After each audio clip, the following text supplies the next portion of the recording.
One thing you might not realize, Richard, is that my first ever talk as a young economist was at an Australian Institute of International Affairs conference.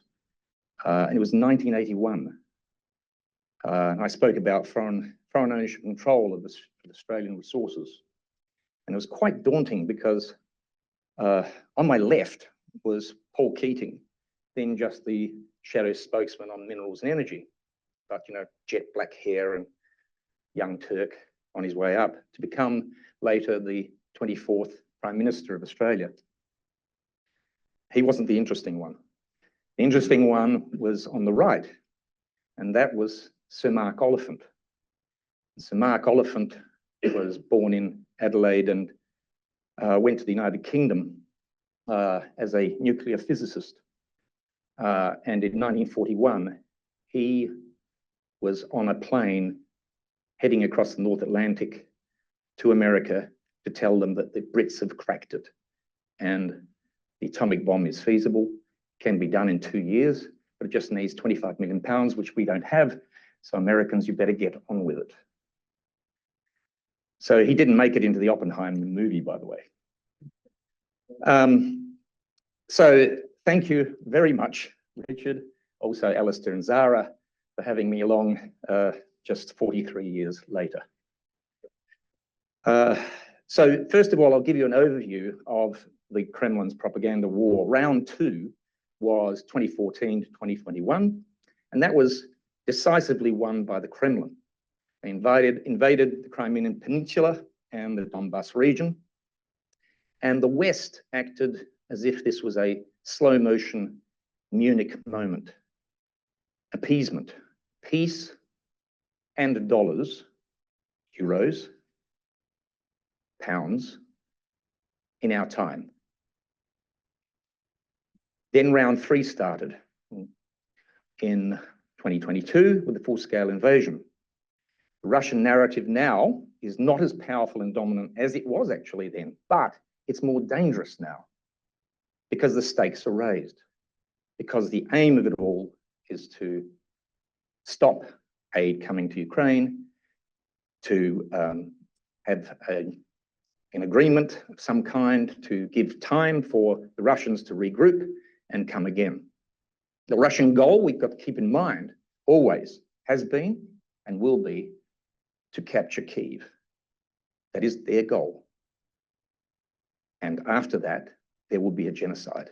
In fact, the genocide is in progress in the occupied territories already.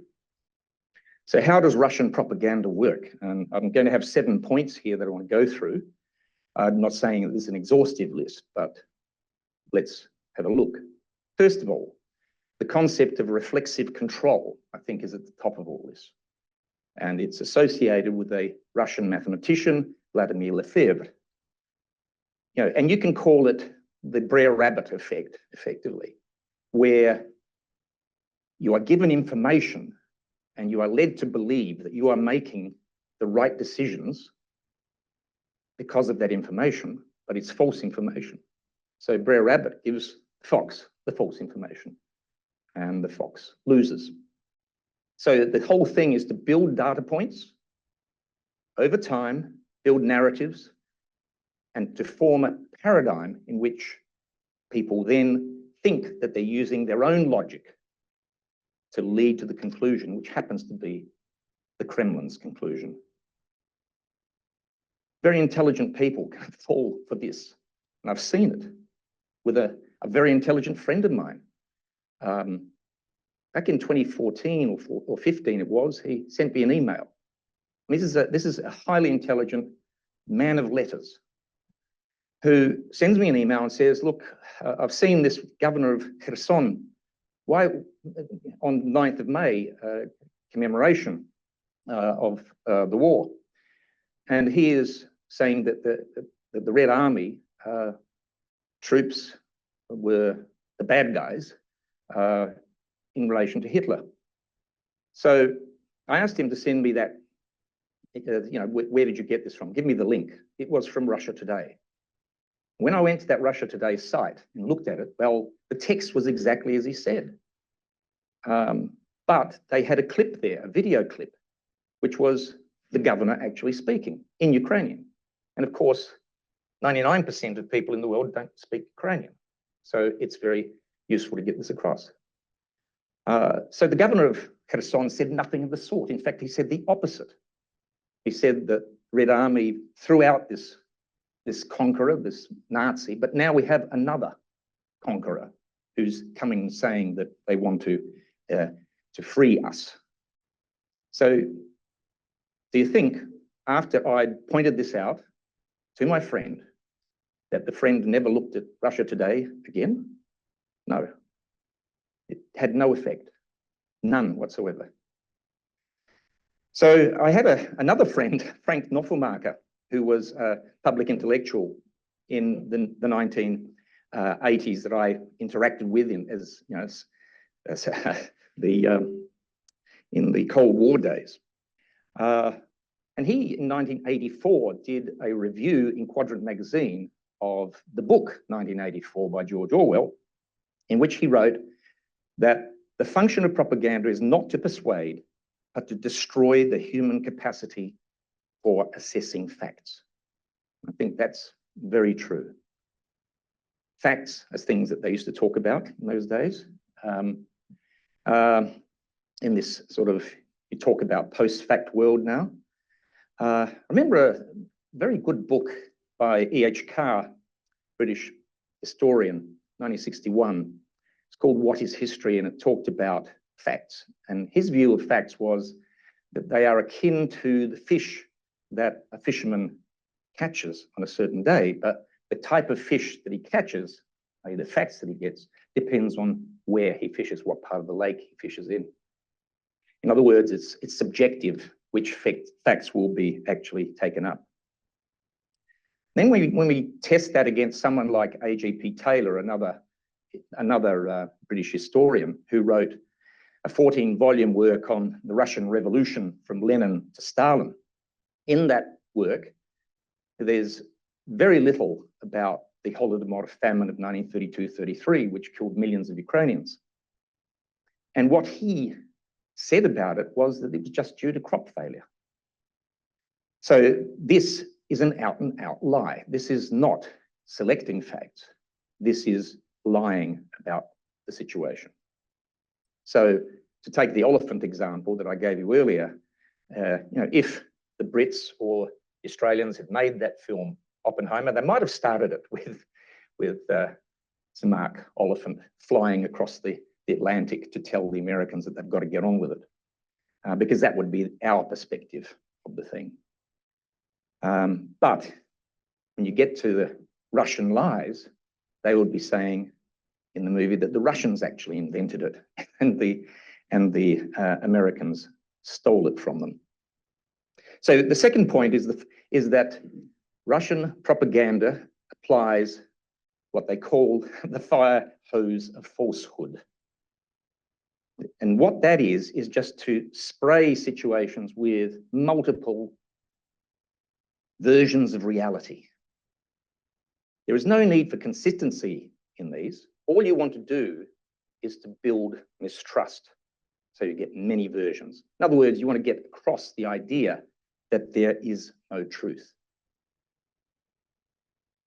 So MH17 is a classic example of this, because in MH17 there were so many versions of Russian versions coming out of what happened, which was the Russians were blameless basically.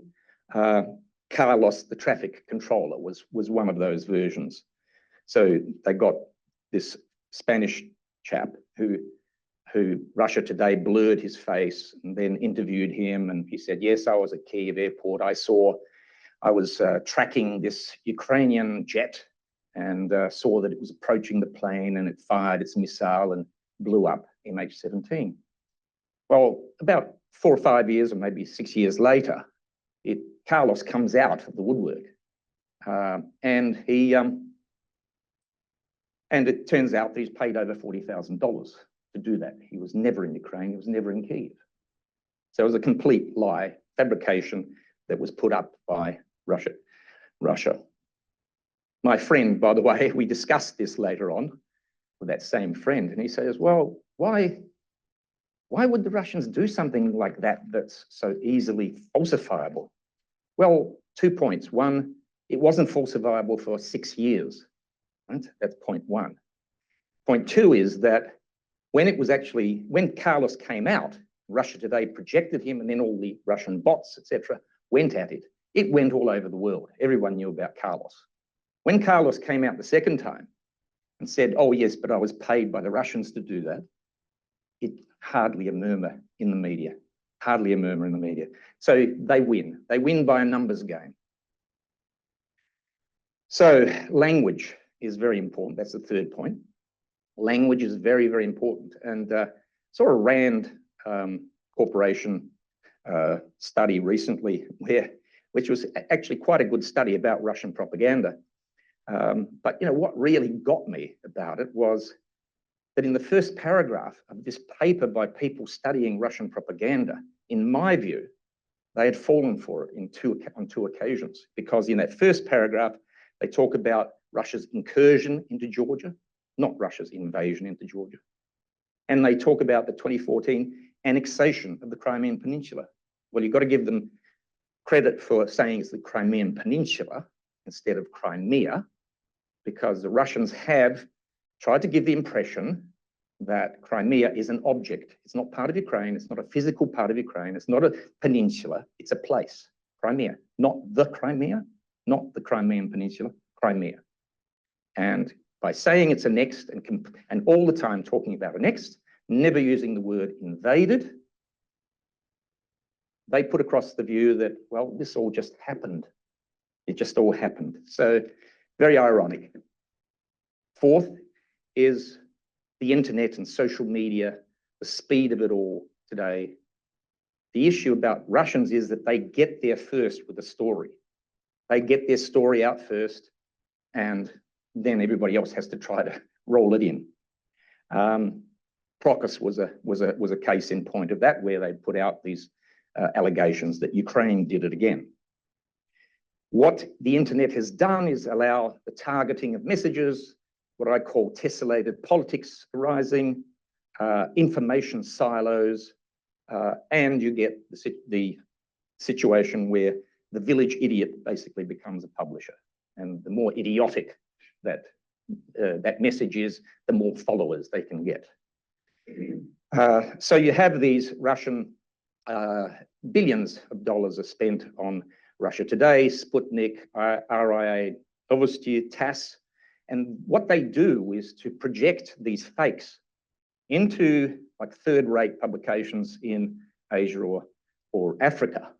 And then they are picked up in Europe, EU, and the UK, North America, and so on. And so they get pushed out that way. The rise of internet conspiracy sites, people thinking they're getting privileged information. There's Prigozhin's troll farm, the Internet Research Agency, which targets both far right and the far left. So with the far right, they're putting over the view that traditional values exist in the Soviet Union, in Russia, and Russia's got religious values and so on and so forth, the things that you believe in. And on the other side of it, you have the anti-imperialism of the United States group. That is, the far left is being told that America is the aggressor, and so on. So you have in these internet research agency, you have people employed, thousands of people are employed, each of them with 50 telephones, and umpteen different false identities on the internet, where they have a number of a quota that they have to achieve every day of posts on the internet and so on. So they can push things. And they have in front of them sometimes even, if they want to destroy America, they will have a map of America with every state, with all of the positive and negative issues, what is dividing people in this state, that state, and so on, so that they can go on one of these sides. They don't care which side. They want to just create chaos and division. Then you have a number of think tanks, and this is very disappointing in the West, because not all of them are, thoroughly infused, if you like, with pro-Russian narratives, but there are a number of significant ones, like in the RAND Corporation, we've got Samuel Charap in Princeton Institute, you've got Anatole Levin, the Heritage Foundation, Kevin Roberts, who has turned that organization 180 degrees from where it was at the start of the full-scale invasion. And the Carnegie Endowment. They employed Dmitry Trenin, get this, for 14 years. He was an ex-Russian intelligence officer. And he was putting out this Russian spin on behalf of that organization, the Heritage Foundation. Then you have academics, a whole raft of them. Jeffrey Sachs, for example, who was there at the beginning of the 90s in doing economic reforms in Russia, Poland, and other places. Well, he's at Columbia University, but he will appear on Russia Today, and he will put out narratives that align with the Kremlin's narratives, and that's why they have him on Russia Today. Why does he think they have him on their show? So repetition is the sixth point. Repetition is very important. What you get is what they call the illusory truth effect. Right? In other words, if you hear something repeated enough times,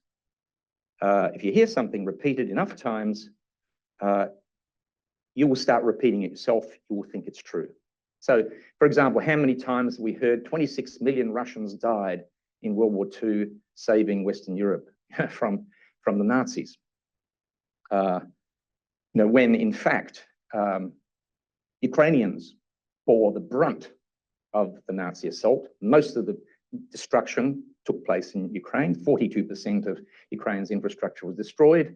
7 or 8 million Ukrainians were killed by the Nazis, both in the Red Army and as civilians. But that is not understood in the world at all. Their deaths are assigned to 26 million Russians. And the seventh point is that where this all gets to in the end is mainstream media. And it filters down there to that media.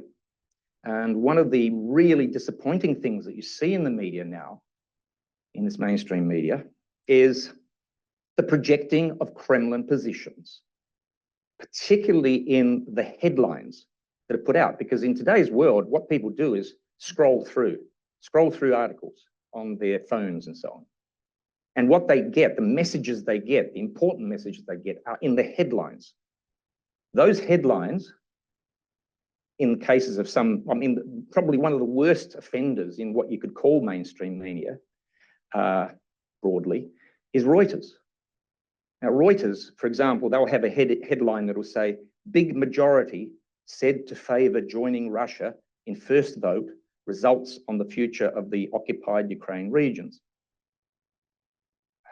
So this is putting across a Kremlin point, assuming that someone who just sees that just thinks that there's a proper vote going on here and that the vote is for Russia. It's absurd. So at the end of the day, we have to come to the conclusion that Russian propaganda works. They spend billions and it works. Just to give you an idea of how well it works, Social Media Lab at Toronto Metropolitan University did a study of Canadians in July 2022. And this is just after the main invasion had happened, a few months down the line and down the track.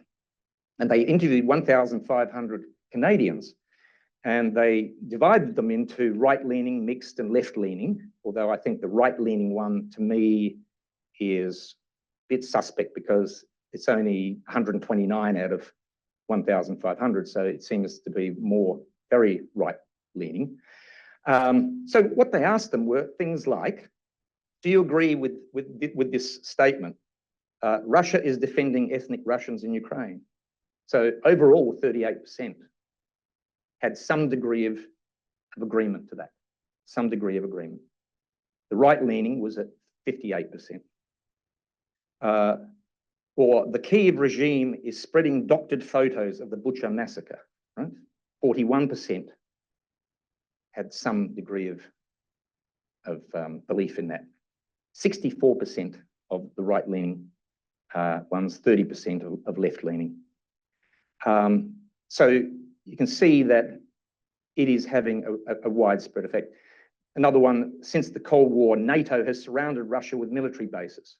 Again, 49% of the whole sample had some degree of belief, and 64% of the right-leaning ones. So you might ask too where round one was, because I didn't mention round one. I started from round two, and round one was actually started, we could put it at 1721, which was the birth of the false myth of Kiev and Russia, which was put out there by Peter the Great. The rebranding of Rus Ukraine, the attachment of little Russians to Ukrainians and Russians to Muscovites, who had been known by that name for centuries prior to that. These kinds of myths motivate Putin today, because Putin thinks that Russia was formed in Kyiv by Russians. And if there are people there today that are calling themselves Ukrainians and don't accept that they're not Russians, then Kyiv must be taken and they must be either Russified or dealt with in some other way. That's where the genocide comes from. That's where the driver is. So there've been a whole host of these things over the centuries, which have, you know, the definite article for Ukraine, the Ukraine, right? To give it a geographic feel, not a political national feel. Right? As soon as Ukraine became independent, that the Ukraine was dropped, but at the same time, coincidentally, the Crimea became just Crimea and became an object. So what we've done over the last 30 years is actually ignore, the West has ignored these signs of imperialist revanchism in Russia, starting with the occupation of Moldova in 1992 with Transnistria. There was an incident with a Ukrainian island in the Sea of Azov between Russia and Ukraine, the Tuzla incident of 2003. Then there was Georgia, 2008. Then there was the brutal Chechen wars, one thing after another. Now, I'd like to give you a case study now of one particularly effective, it's a narrative which comes from this realist school that was mentioned earlier, the realist school, and it's Professor John T. Mearsheimer of the University of Chicago, Quincy Institute, and I'll add to that the Valdai Club. The Valdai Club is this club that started in, I think, 2004 near the Baltic Sea at this place, Valdai, in Russia, and addressed by Putin all the time, brings in all these Russian-leaning academics from the world and politicians, and actually was described by one expatriate Russian former deputy prime minister from the 90s, who said, well, Valdai is a club where, you know, Westerners are brought in, they're filled up with champagne and caviar and taught to repeat after me, you know, NATO encroachment. That's coming from someone who was high up in the Russian organizations. So in 2015, Professor Mearsheimer had this famous lecture, which has attracted 29 million views and counting. It's a litany of lies in that lecture and mistruths. And I'd like to just take you through now a couple of slides, which will help me discuss this. So, first of all, this thing here is a map that was shown by Professor Mearsheimer in his presentation. And he's trying to say here, well, Ukraine is very badly divided because, look, there's a whole area, that red area and the pink area, they speak Ukrainian. And the yellowish area, they all speak Russian. And so therefore, the country is very badly divided. And this map was basically spread very widely in the mainstream media in the West. And it did a lot of damage to people having this idea, oh, you know, Russia just wants to help the Russian speakers. But what it shows is not actually what they say. What it shows is actually Russian as a mother tongue. So it says nothing about what your allegiances are, for example. And I find it astonishing that in the Western world, and particularly in the English-speaking Western world, where you have, you know, either Ireland or Britain or the United States, Canada, Australia, New Zealand, etc., all speaking English, but don't think that they're English. Whereas for some reason, there's this idea that if you speak Russian, you must be a Russian or want Russia to take you over. So by this definition, someone like Zelensky, for example, whose mother tongue was Russian, would be counted as one of these Russians who Putin is coming to save. I mean, it's an absurdity. Yeah, so it filters down from people like Professor Mearsheimer to the media. So here we have Al Jazeera doing the work for the Kremlin and telling us, you know, this is the Ukraine-Russia conflict explained, right? Just with this one map, which shows, it's basically the language map of Mearsheimer. But if anyone who's been to Ukraine, what they'll see is that across virtually the whole of Ukraine is speaking Russian. Didn't mean they wanted Russia to invade them. So this map is a complete fiction. So, you know, you've got to ask yourself then, well, if this is where people, Eastern Ukraine and presumably Southern Ukraine, the way they're showing it, is where they like Russia, why is it that there was a problem in the Donbas over in the east there, but not a problem in Odessa, which is just as Russian speaking, if you like, just as Russian speaking? Why not? Why? Well, the answer is that logistically, Russia couldn't do it. Logistically, they could do Crimea because they were already there with 45,000 soldiers, right? Already at their base. They couldn't do it in Odessa because all they could send there was a number of agents, probably 200 agents from Transnistria, and those agents came down to cause trouble in Odessa. And that's what led on the 2nd of May, 2014, to the trade union building fire after about 6 hours of fighting. I watched that day live for 6 hours, everything as it happened, and saw how the building went up. The next day, there were only 500 people turned up at that site. And I thought to myself, if this had happened in Kyiv, there would have been 100,000 people there. Because only 500 people turned up the day after, I knew that Odessa was safe. I knew that nothing was going to happen there. And nothing would have happened in the Donbas, in Donetsk or Luhansk, if the Russian invasion had not happened. The GRU, the FSB, the ex-Spetsnaz, all of these groups invaded the Donbas.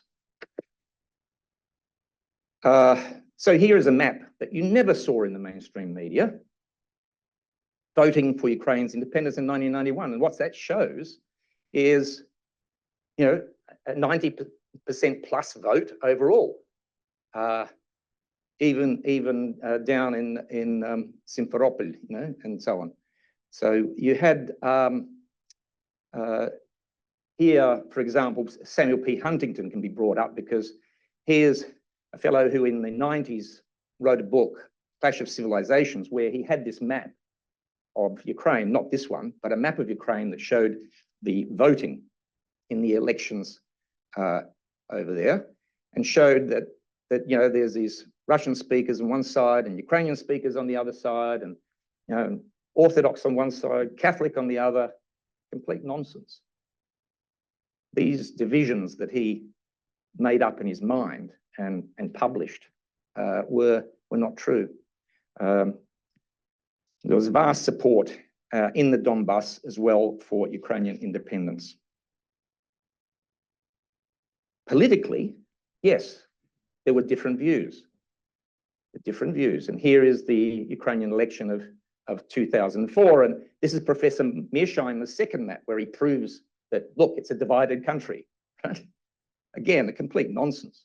You look at a number of countries around the world and you see geographic boundaries of different voting on geographic lines. You have a look at the voting in Poland, and you'll see that there's a line that goes north-south, and on the east, except for Warsaw, you have a right wing, and in the west, you have the more liberal party people. Those sorts of divisions. Romania, look at the United Kingdom, how it votes differently in different geographic regions. The United States votes like that. But all of these countries, if someone invaded Poland, everyone would be together. If someone invaded the United Kingdom, if someone invaded the United States, those divided people would be together. So I don't know what Professor Mearsheimer was getting at here, but what he wanted to get to was this sort of false narrative that there was a democratically elected politician, President Yanukovych, who was ousted. He was supported by the majority of people. So therefore, it was a coup. Right? And there is a regime in place now that is not legitimate in some way. Nothing could be further from the truth. It was a revolution. And by the way, Yanukovych ran on a platform of taking Ukraine to the EU. That's not very pro-Russian, is it? He became pro-Russian very quickly as the corruption started, massive corruption. Within a couple of years, he was a multi-billionaire. His son was a multi-billionaire, all his ministers, etc. And so, yes, he had to go with Russia at that stage because he knew that he couldn't go to the EU, and that's what created the revolution. So what happened later is that once he took off, was that the parliament basically crossed the floor. The party of regions that had been his party, they crossed the floor, which is something we know in the Westminster system. So it was not a coup, it was a revolution, whereas Professor Mearsheimer claims that it was a coup. In fact, in his 2014 his 2014 Foreign Affairs article, he says, oh yes, it was a CIA-backed coup. We haven't got all the details yet, but they all come to light in due course. Well, it's been 10 years and nothing's come because there's nothing there. So what we have here is another map that doesn't fit with the Mearsheimer analysis of this division, because it shows a different situation. In 1999, Kuchma, the incumbent, was being challenged by Simonenko, who was a communist. And what we saw there, the country's in danger. This is going back. We don't want to be communists. The only people that voted for Simonenko are the aged from the Soviet days. These are people that are not around anymore now because they voted like that in 1999 and they are not here anymore. So in the urban centers, whether it's Sevastopol, down there in Odessa, in Donetsk, in Kharkiv, Kyiv, Lviv, all those urban centers where younger, more educated people are, people looking to the future, they voted together, all of them, for Kuchma. So the division that was talked about by Huntington, the division that was talked about by Mearsheimer, was nowhere to be seen. And again, we show that in the 2019 presidential election, Zelensky had a resounding victory, 73% against Poroshenko. And he had two parts of his platform was to resolve the war and to defeat corruption in the country. Now, virtually the whole country voted together for those ideas because they saw that the country was in danger again, and the whole country voted together. So Kremlin probably backed Zelensky because they misunderstood him. They thought he was a Russian speaker, and they thought he was, you know, an entertainer who could be turned, and they misunderstood him, as did the West. So coming back to Russian propaganda in round 3. It has been harder for the Kremlin, this is post-2022, has been harder for them to fully control the narrative because it's full-scale war. It's not just a clandestine or hybrid war where they say that separatists have taken over when, in fact, there were no separatists. There were actually Russian invaders who took on local collaborators and traitors. Regions have been liberated. The war crimes have been seen by the world and are documented. So, you know, these ideas that there's a Nazi junta in Kyiv look ludicrous when you have a Jewish president who is the grandson of Holocaust survivors. Then you have the spectacle of Lavrov saying, well, Hitler was partly Jewish, wasn't he? Which he wound back subsequently. The whole idea of the Kremlin narrative is to halt Western military assistance. The idea that Russia cannot be defeated, but hang on, look what happened in Afghanistan and Vietnam. The fact that it's a proxy war, that the West is fighting against Russia to the last Ukrainian, you know, denying Ukrainians agency. The idea that really China is the threat, we're pushing Russia into their arms, but China is waiting to see a Russian victory here because of Taiwan. Because if there's no victory here, they will think twice about Taiwan because they see that the West has resolve. Ukraine should remain a buffer state. This is Orban's view, right? Well, the problem with this one is that Putin actually sees Ukraine as the center where Russia started. So if he takes over Ukraine, Hungary becomes the buffer state. Then you have these lunatics like Marjorie Taylor Greene talking about Ukrainians killing Christian priests and so on. Just absurdity, but not taken seriously widely. And you have this idea that every war ends with negotiations. Well, yes, it does, but not with the Russians. Because 1921, they had the Treaty of Riga, which the Poles concluded with the Bolshevik Russians, which led to 1939, when the Moscow then got together with the Nazis and reinvaded. You have a similar sort of situation with the Chechens.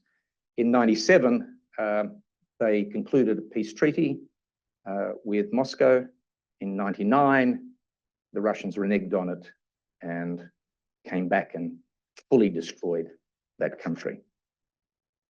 So what is the outcome of this? Is unfortunately, the whole aim is to create a genocide of Ukrainians and to wipe Ukraine off the map completely. And the Holocaust scholars like Eugene Finkel at Johns Hopkins and Timothy Snyder at Yale, they know this very well. They've studied genocide and they can see it. They know it and they can see it. It's on every day in the Russian media. Unfortunately, the Western world has not engaged with this. This message that is being put out every day about we have to eliminate Ukraine, wipe them off the map completely. We have to put them, execute 1 million, 5 million, who cares how many it is, put them in re-education camps, exile them, etc. That is all being discussed on Russian media, and the West doesn't get that message. They don't understand it. They're burning Ukrainian books everywhere. You see movies where Nazis are burning books and people are disgusted. Yet this image of Russians burning Ukrainian books is not seen anywhere. So the Mearsheimer NATO hypothesis, this narrative about it's NATO's fault, cannot explain why there is a genocide underway and will be a full-blown genocide if they get the rest of Ukraine. So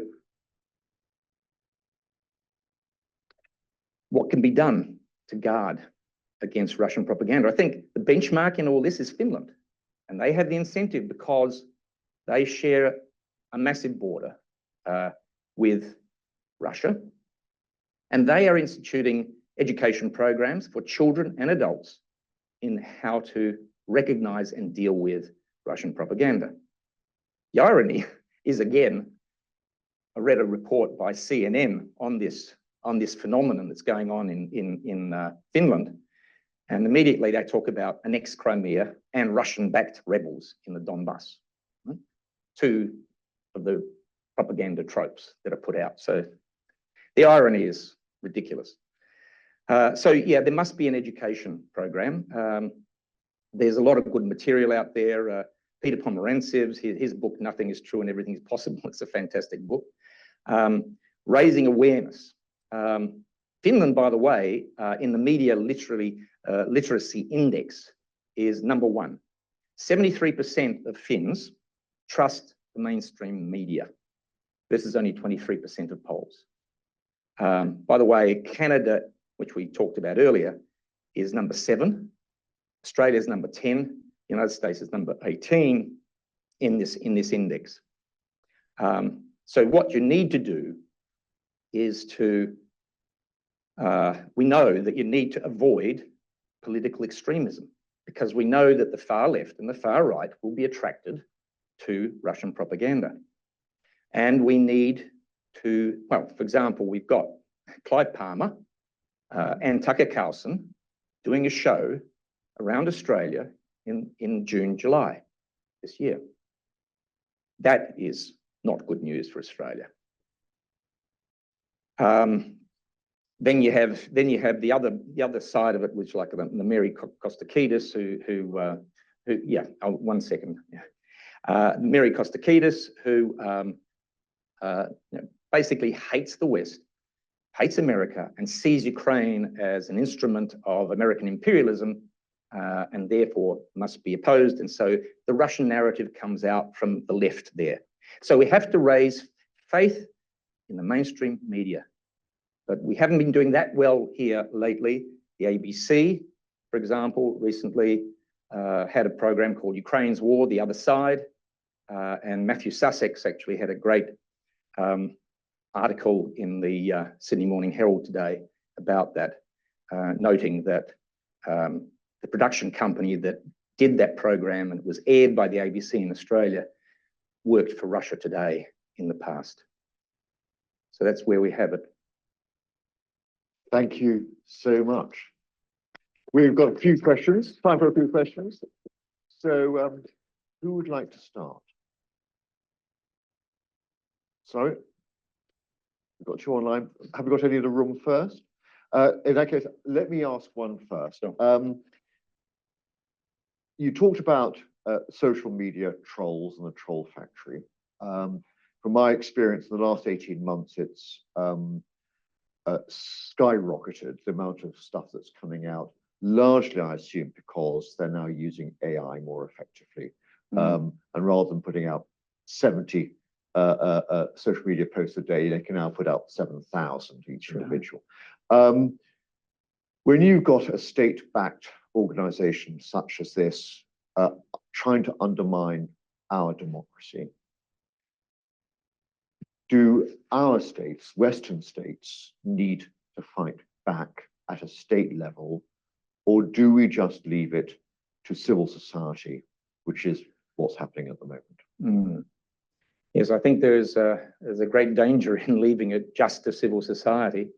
There needs to be some sort of coordinated situation. For example, if you look at Wikipedia, right?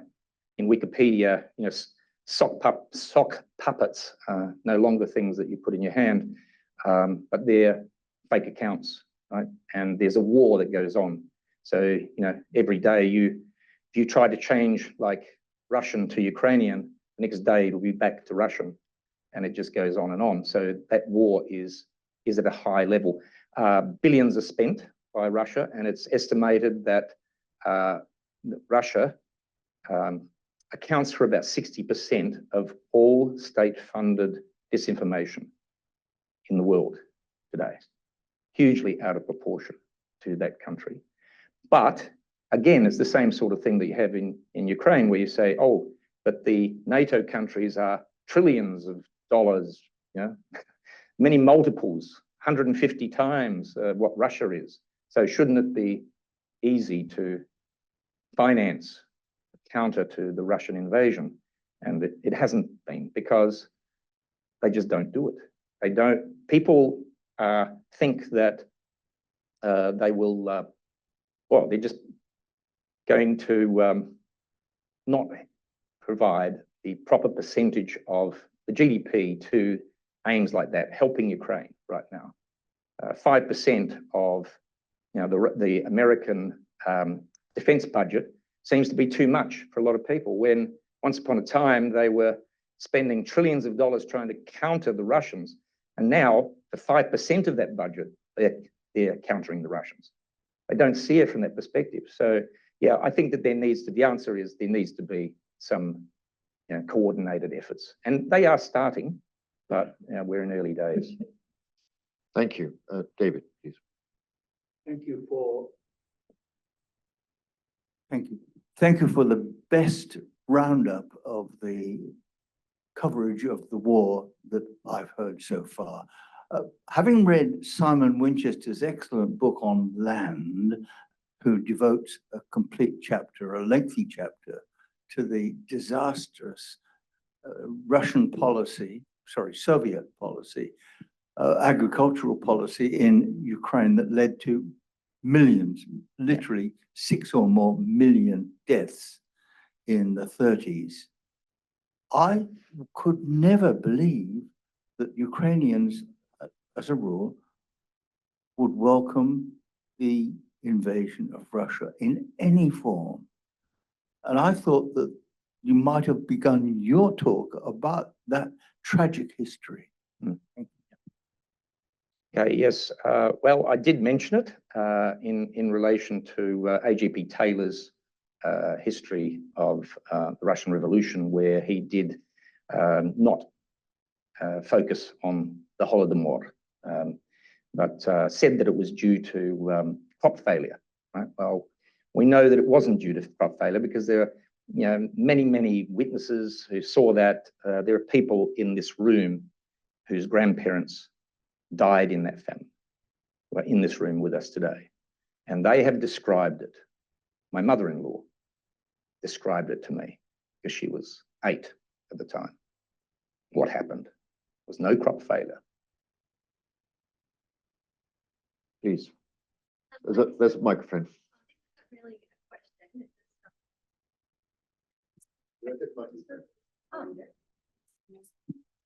It's not really a question, but so I just wanted to add that, you know, all these propaganda narratives were actually developed and honed during the Soviet times, and they've just transferred them to against Western, like the Western media and the Western population. So they actually have a word for those blatant lies in Russian called vranyo, I believe.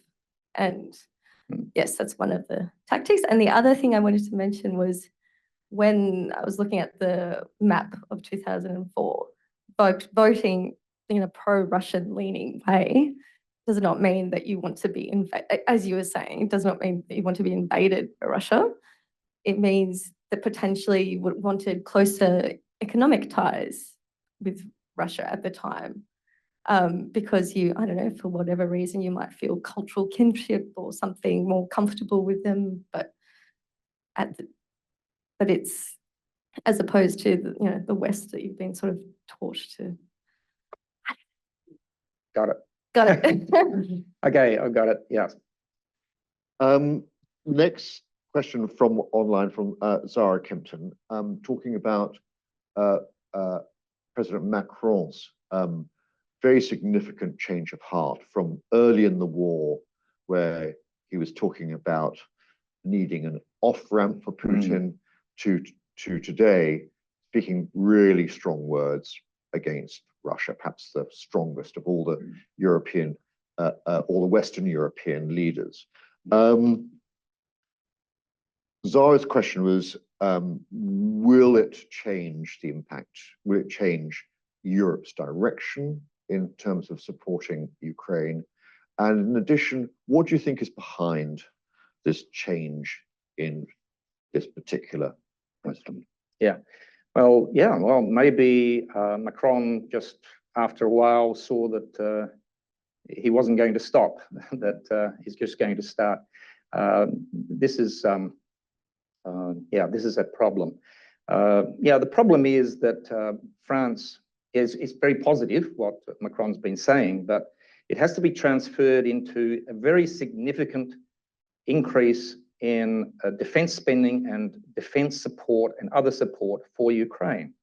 And so far, we haven't seen enough of that, because it's probably difficult for democratic leaders in the West to suddenly, you know, put money across to these projects in another country when they don't realize that they are actually at war in a way with Russia. So yeah, we will see whether I mean, France has, along with Great Britain, provided some of the best equipment to Ukraine earlier on with these missiles and so on. But still, you know, I think that the actual money and well, not money, but goods, military materiel needs to match the rhetoric, and that still hasn't happened. In the interest of time, if we could please keep questions brief, that would be greatly appreciated. Thank you so much. Michael, there seems to be a general acceptance that Russia controls 20% of Ukraine at the moment, but as well as an East, Ukraine has a West, and there are questions about the stability of the Polish government. Donald Tusk seems to be at war with Duda, but could Duda be influenced? Is Duda influenced by Russia in his war with Donald Tusk? Yeah. Okay. Well, I think this goes back to the point that both Duda and Tusk, and so the right and the left, if you like, of Poland, all see Russia as the enemy. That's point one. And that's where they differ from the Hungarians, where the right-wing Hungarians under Orban are very much in the pocket of Putin at this point. So that's positive. And although I see, you know, that technically Tusk and Sikorsky and that group are sort of more positively aligned with Ukraine, I wouldn't expect Duda to do anything that was going to hurt Ukraine, because he doesn't want Russia on his border. Last question, please. Now, the United States is our most important ally in terms of winning our war. Now, given that there's an election in November where Donald Trump is a strong possibility to become the next president, where he has said in the past that he can finish the war within a week. How, I got no idea, but anyway. And given that, you know, your talk is about Russia's propaganda narrative, just how deeply do you believe that that propaganda narrative has seeped into American thinking? Yeah, too deeply. Unfortunately, in some parts of that MAGA movement of the United States, and this is just the classical, further right, where they think that that Russia is some kind of Piedmont of those traditional values and religion and church going and so on, where there's complete delusion, actually, complete delusion, because the United States is far more religious, much higher level of religiosity than Russia. Even on Russian mainstream media, you'll see that they talk about only 7% of Russians actually attending church ever. Right?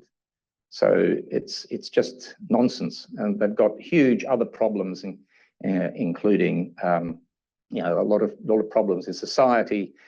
They've got a big drug problem. They've got a huge HIV problem that's actually bigger than the EU all combined. It's a mess, Russia, complete mess. Which of course the people like Tucker Carlson will go over there and go into a supermarket and say, oh, how fantastic this supermarket is. You can put a coin into this trolley and take it away. It's just bizarre. So yes, it's very, unfortunately deeply rooted. And I think that this idea that Trump can solve this war in 1 week is complete and utter nonsense, as are all his claims. Michael Zelensky, thank you very much indeed. Thank you.